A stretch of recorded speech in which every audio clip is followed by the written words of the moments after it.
Bonjour et bienvenue dans cette nouvelle vidéo. Alors aujourd'hui, on va aborder un sujet assez peu connu, c'est le yoga du visage. Et j'ai une invitée avec moi. Marie est enseignante de yoga du visage. Elle propose différentes approches pour vous reconnecter à votre corps et à vos sens, revenir au toucher, devenir plus autonome dans le soin de soi, oser se montrer dans son unicité, sont autant d'explorations qui ont été transformatrices pour elle, à titre personnel et qu'elle a à cœur de vous partager. Aujourd'hui, avec Marie, on va parler de yoga du visage pour vous inviter à découvrir tous les bienfaits que peuvent vous offrir les automassages. Marie, bonjour à toi Bonjour Charlène, et bienvenue dans cette vidéo. merci pour ton invitation. Je suis ravie d'être là avec toi. Bon, alors Marie, pour démarrer, pour les personnes qui n'y entendraient un petit peu pour la première fois le terme de yoga du visage, est-ce que tu pourrais nous décrire et nous dire un peu à quoi ça correspond? Oui, bien sûr. Alors, le yoga du visage, c'est une pratique qui regroupe plusieurs gestuels. On a principalement donc, tous les automassages. On a également toute une partie qu'on appelle la gymnastique faciale, où on va faire un peu des grimaces. Et l'idée va être de venir tonifier les muscles. Également, on travaille beaucoup avec l'acupression, donc en travaillant sur les méridiens en médecine traditionnelle chinoise. Et bien sûr, la respiration et la posture vont être, des éléments clés pour pouvoir, faire les gestes en conscience, d'amener de la détente et affiner son toucher. Voilà ce que je peux dire pour présenter rapidement la pratique. D'accord, donc toi tu proposes des pratiques de yoga du visage. Est-ce que tu pourrais un petit peu nous décrire sur une séance ou même il y a peut-être plusieurs types de séances en fonction des personnes, et cetera? Est-ce que tu pourrais nous en parler un petit peu? Oui, tout à fait. Alors en fait, le yoga du visage peut se pratiquer en groupe, mais aussi en individuel. Donc par exemple, une séance en groupe, je vais animer la séance où je vais, inviter les personnes à vraiment profiter comme un cours de yoga où on se laisse porter un peu par l'enseignant et et où en fait je vais mener, en général une séance qui est assez globale où on va travailler, de la poitrine jusqu'au sommet du crâne, et où je vais, pouvoir proposer soit des thématiques en fonction de la saison, puisque peut-être qu'on aura l'occasion d'en parler, mais on peut aussi travailler on travaille pas mal sur les méridiens, donc les saisons énergétiques en médecine chinoise, mais également travailler sur des zones particulières du visage. Moi, je sais qu'à titre personnel, j'aime bien toujours faire des séances globales pour amener de la détente, de la tonification sur l'ensemble donc du visage. Et donc lors de ces séances en groupe, en général, voilà, il n'y a pas de spécificité pour chaque personne. Par contre, c'est quelque chose qui peut s'adapter à titre individuel, où là, je peux faire des séances en cours privé, où là, je vais proposer des gestes adaptés à la personne en fonction de ses besoins, de ses attentes. À titre d'exemple, j'ai des personnes qui sont venues me voir, pour simplement atténuer, les premiers signes du vieillissement. D'autres personnes qui sont venues pour atténuer les symptômes d'allergie. Alors je le précise, je ne il y a c'est pas des remèdes miracles. Par contre, ça va contribuer à atténuer certains symptômes. Donc c'est intéressant de venir justement s'automasser pour atténuer, par exemple, les symptômes de l'allergie. Et récemment, j'ai accompagné aussi une personne qui avait eu des séquelles suite à une paralysie faciale et du coup, les automassages l'ont beaucoup aidée, pour, se sentir mieux, et avoir moins de tiraillements au niveau du visage. Bien sûr, ça c'est toujours en complément d'une rééducation en kiné, et cetera. Et donc en fait, c'est assez large parce qu'on peut venir vraiment, s'occuper, du relâchement cutané, des premiers signes du vieillissement. On peut également travailler sur les tensions au niveau du visage parce qu'il y en a quand même beaucoup. On exprime énormément de choses au niveau du visage. Donc on va pouvoir travailler sur les tensions au niveau de la mâchoire, les tensions oculaires également, puisqu'on travaille sur la posture. On peut aussi, travailler sur les tensions au niveau des cervicales. Et puis on peut aussi amener la pratique plutôt comme, une simple détente ou, nous apprendre à développer nos sens.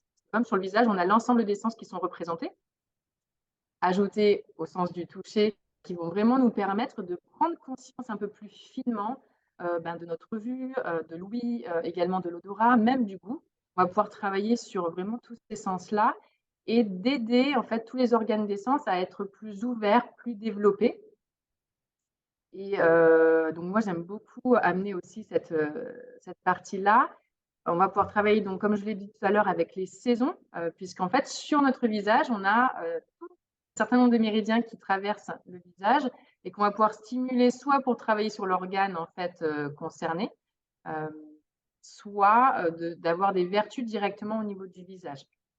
Donc on peut aussi l'aborder, en fonction des saisons et j'aime bien la symbolique heu, qu'on peut aborder en fait avec, la médecine traditionnelle chinoise. Je trouve toujours ça très sympa de pouvoir ouvrir notre regard et de voir simplement les choses autrement, selon une autre philosophie, que, celle occidentale que l'on connaît. Hem, voilà, c'est déjà pas mal, mais en tout cas, il y a vraiment, énormément de possibilités. On pourrait croire que c'est très limité. Moi-même, parfois, je m'étonne, en fait, de découvrir de nouvelles choses et de voir que ça peut aider aussi beaucoup de personnes. Parce que parfois, j'ai des personnes qui me contactent, voilà, j'ai évoqué tout à l'heure la paralysie faciale, les allergies. C'est pas forcément des choses auxquelles j'aurais pensé au départ et quand je vois, en fait, les effets, les résultats pour les personnes, voilà, je suis vraiment ravie de constater, en tout cas, que le toucher, peut aider beaucoup et au-delà de ça, je l'ai pas trop évoqué, mais il y a quand même tout le rapport à son image vraiment, donc ce qu'on pense de notre visage, mais également l'image de notre corps dans sa globalité. Il y a quand même un rapport aussi à l'estime de soi, à la confiance. Moi, je sais qu'à titre personnel, ça m'a beaucoup aidée et ce que je vois, en tout cas, des personnes que j'accompagne, c'est que dès lors qu'on vient toucher son visage vraiment en conscience, parce qu'on le fait machinalement tous les jours, mais on n'y passe pas beaucoup de temps et c'est pas toujours, dans une intention particulière vraiment de se faire du bien, mais plutôt pour appliquer un cosmétique rapidement, par exemple et c'est vrai qu'il y a quand même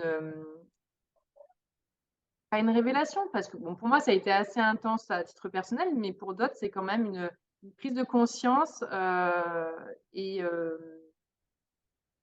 c'est ce que d'ailleurs, moi, ce que j'essaye d'amener, c'est de montrer qu'entre nos mains, on a énormément de pouvoir pour prendre soin de soi. Heu et donc là, on parle du yoga du visage, mais j'ai développé aussi d'autres pratiques où on vient s'occuper de l'ensemble du corps et de voir que rien qu'avec nos mains, on peut prendre soin de soi, heu, ramener, de de la détente, également être dans la prévention aussi, dans sa santé et cetera. Voilà, il y a moi, en commençant le yoga du visage, ça m'a ouvert énormément de portes sur justement le bien-être global et le mieux vivre au quotidien. Oui, merci d'aborder ce sujet-là, cette histoire du toucher conscient. Et en fait, juste pour décrire un petit peu comment se déroule une séance, en fait, tu proposes que chaque personne en fait utilise de l'huile, hein, c'est ça, pour que le toucher soit plus fluide et pour appliquer quelque chose sur le visage? Oui, tout à fait. Alors l'huile végétale n'est pas une obligation parce que le massage à sec a aussi son intérêt. Par contre, je la préconise, très souvent parce que d'une part, on a tous et toutes des types de peau différents. On peut avoir la peau très relâchée, la peau très sèche et cetera et selon les gestes que je vais montrer, on aura besoin que la peau soit suffisamment nourrie pour pas venir fragiliser les tissus Mmh. et du coup, l'huile déjà va faciliter le geste. Donc on va avoir des gestes en fait de massage où on va répéter et donc forcément, ça va nous permettre de favoriser un geste fluide en fait au niveau du visage, sans abîmer les tissus et puis je trouve que l'huile, alors moi ça me ramène aussi au fait d'utiliser des cosmétiques simples et naturels, hein. J'utilise beaucoup d'huile végétale, faite en France et plutôt, bio et sans mélange particulier, et elles ont souvent des odeurs qui sont très agréables donc en fait, on a la chaleur de l'huile qu'on vient d'appliquer sur le visage, on a l'odeur, donc c'est vraiment un soin, global, et d'amener plus de conscience dans ce qu'on fait. Bien évidemment, après, il y a des gestes qu'on va pouvoir faire, sur la peau sèche, et de temps en temps, il y a son intérêt aussi de le faire sur peau sèche. Il faut simplement, être vigilant, en fait, sur les gestes que l'on fait par rapport à son type de peau. Voilà, donc ça, c'est juste des petits, conseils. Après, moi, sur tous les cours collectifs, en général, je propose de mettre de l'huile végétale puisque je suis un peu moins, je suis moins avec les enfin, comment dire? Je peux moins faire du cas par cas, et puis ça me permet de faire des gestes beaucoup plus fluides et amples, et faciles pour les personnes. Voilà. Super, merci Marie. C'est vrai que moi j'avais expérimenté, hein, des séances de yoga du visage avec toi et ça m'avait, vraiment détendue, de commencer par le cou, puis le visage. Ça avait apporté un immense bien-être auquel franchement je ne m'attendais pas, en ayant envie d'essayer la séance. Est-ce que, tu peux nous parler un petit peu de ce que où est-ce que tu pratiques et si les personnes qui nous écoutent ont envie de te rejoindre? Oui, alors, donc moi, je suis installée dans le Vaucluse, dans une petite ville pas très loin d'Avignon. Donc je donne des cours, ici, donc sur Avignon, pour les cours collectifs. Je peux aussi me déplacer alors soit je peux recevoir, sur la commune du Thor, pour ceux qui connaissent la région, je peux recevoir en cours individuel, jusqu'à 3 personnes, 4 maximum. Sinon, j'interviens sur la péniche Altea qui est sur les bords du Rhône, qui est un lieu vraiment très sympa face à Avignon. Je donne des cours tous les mercredis matins. Heu, pour les cours privés, je peux également me déplacer à domicile, donc dans le Vaucluse, dans un certain rayon, ou sinon, c'est soumis à études. Ça peut arriver que je me déplace un peu plus loin selon la demande qui est faite. Et puis je donne également des cours en ligne. Donc, là, pour l'instant, le régulier, c'est tous les mercredis matins à 8 heures. Donc c'est une séance qui dure 30 minutes, qui est enregistrée. Donc pour les personnes qui ne seraient pas disponibles à ce moment-là, en tout cas, je peux envoyer, l'enregistrement, ou également, il y a une plateforme sur laquelle je charge les séances de tous les mercredis matins, donc ça, c'est également une possibilité. Heu et donc ça, c'est vraiment les séances collectives où, ben, toutes les semaines, c'est, une séance qui est, différente. Il y a des gestes qui reviennent régulièrement, mais justement, c'est intéressant donc soit de venir pour une séance découverte, pour se faire une idée, ou de venir régulièrement pour affiner son toucher et commencer à intégrer des gestes pour, à refaire à la maison. Sinon, quand on a vraiment un objectif précis, imaginons d'atténuer un relâchement cutané ou, une paupière tombante ou sinon des tensions, quelles qu'elles soient. Dans ce cas, moi, je préconise plutôt un cours privé. On va pouvoir avoir un temps d'échange et je vais vraiment proposer des gestes très ciblés que la personne pourra refaire, à la maison et en général, la personne repart avec, donc si c'est une, séance qui se fait en ligne, ce qui est possible sur les cours privés, donc avec l'enregistrement de la séance ou la personne peut me filmer à la fin de la séance pour avoir ça à la maison et pouvoir les refaire facilement. Donc ça, après, tout dépend les objectifs de la personne. Ça, c'est vraiment pour les séances de yoga du visage. Après, je propose d'autres choses, mais en tout cas, c'est ce qui est le cas aujourd'hui. Ce qui peut arriver aussi, c'est qu'on me sollicite pour des cours privés en groupe et dans ce cas, soit je me déplace chez les personnes, soit, bah, la dernière fois, j'avais reçu un groupe de 11 personnes à la Péniche Athéa. C'était un moment entre filles, et c'était vraiment très, très sympa et c'était vraiment un moment d'initiation et de découverte et moi, je suis toujours surprise de voir qu'en fait, les personnes découvrent quand même beaucoup. C'est-à-dire que le toucher, c'est pas quelque chose qui est encore très commun et très développé, donc moi, je suis ravie de pouvoir amener cette ouverture, en tout cas. Oui, merci Marie. Ouais, c'est vraiment, important là, ce que tu précises et surtout le toucher envers soi parce que souvent on peut attendre des autres qui nous massent, qui nous fassent du bien et cetera. Mais effectivement en automassage, alors c'est sûr c'est différent, mais on peut vraiment arriver à se faire beaucoup, beaucoup de bien.